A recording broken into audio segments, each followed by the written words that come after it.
कभी कभी ये सोचना कितना दिलचस्प होता है ना कि हम कुछ राजधानियों को एक नाम से जानते हैं, जबकि वहां रहने वाले लोग उन्हें किसी और ही नाम से पुकारते हैं। आज हम इसी मजेदार सवाल की तह तक जाएंगे कि आखिर दुनिया भर की राजधानियों के इतने अलग अलग नाम और स्पेलिंग होते क्यों हैं।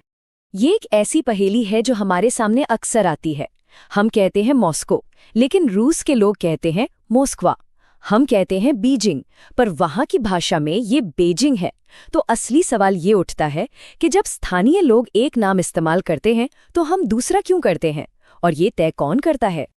असल में इस पूरी गुत्थी को सुलझाने के लिए हमें बस दो आसान से कॉन्सेप्ट्स को समझना होगा।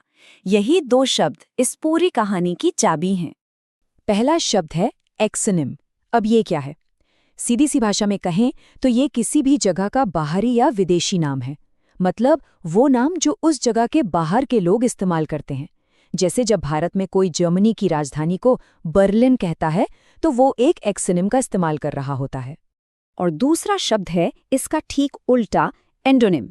ये किसी जगह का अंदरूनी या कह लीजिए असली लोकल नाम होता है, वो नाम जो वहाँ के लोग अपनी भाषा में इस्तेमाल करते हैं।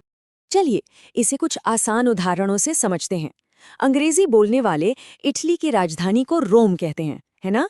तो ये हुआ एक्सोनिम। लेकिन इटली के लोग खुद इसे रोमा कहते हैं, जो कि उसका एंडोनिम है। इसी तरह पुर्तगाल की राजधानी का एक्सोनिम लिस्बन है, पर उसका एंडोनिम लिस्बोआ है।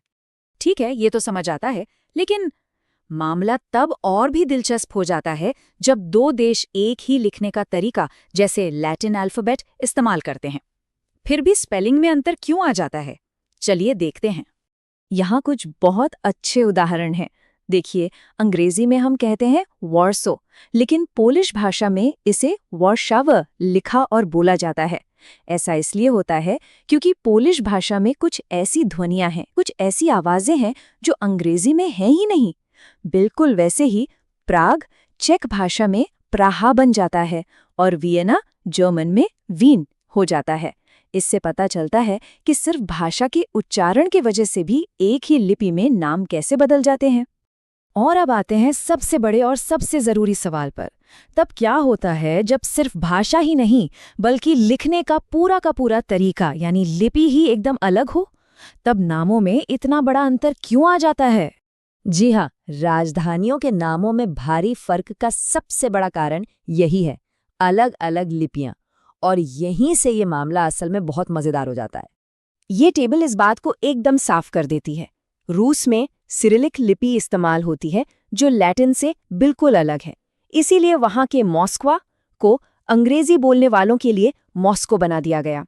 ग्रीस की राजधानी ग्रीक लिपि में अथीना है, जो अंग्रेजी में एथेंस हो जाती है। इसी तरह अरबी लिपि में अल काहिरा, जिसका मतलब होता है जीतने वाला, वो कैरो बन जाता है।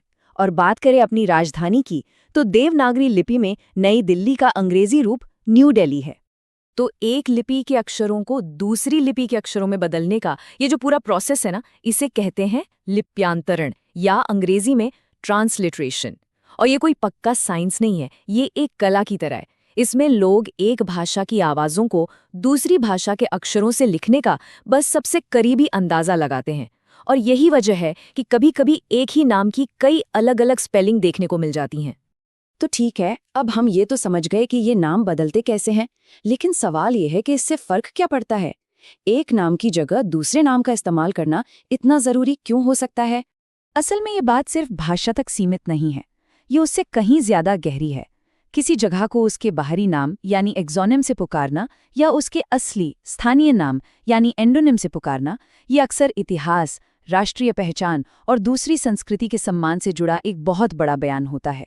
नामों की इस राजनीति का शायद सबसे ताकतवर और जटिल उदाहरण यरूशलेम का मामला है। इज़राइल इसे अपनी राजधानी घोषित करता है, वहीं फिलिस्तीनी प्राधिकरण पूर्वी यरूशलेम को अपने भविष्य के राज्य की राजधानी के तौर पर दावा करता है। इसी विवाद की वजह से संयुक्त राष्ट्र और दुनिया के ज्यादातर देश इसे इज़राइल की राजधानी नहीं मानते और उनके दूतावास भी तेल अवीव जैसे शहरों में हैं। ये मामला दिखाता है कि किसी एक नाम पर सहमत होना कितना मुश्किल और कितना अहम हो सकता है। तो इन सारी बातों का निचोड़ क्या है? यही कि किसी भी राजधानी का नाम कभी भी सिर्फ एक लेबल नहीं होता। ये असल में उस जगह की भाषा, उसकी संस्कृति और उसके पूरे इतिहास का एक आईना होता है। और ये पूरी बातचीत हमें एक सवाल के साथ छोड़ जाती है। सोचिए जरा, दुनिया में ऐसी कितनी ही जगहें होंगी जिन्हें हम सिर्फ उनके बाहरी नाम से जानते हैं और उनकी असली स्थानीय पहचान से शायद कभी मिले ही नहीं। तो अगली बार जब किसी विदेशी शहर का नाम सामने आए, तो क्या पता उसके असली लोकल नाम को जानने की एक छोटी सी कोशिश की जाए।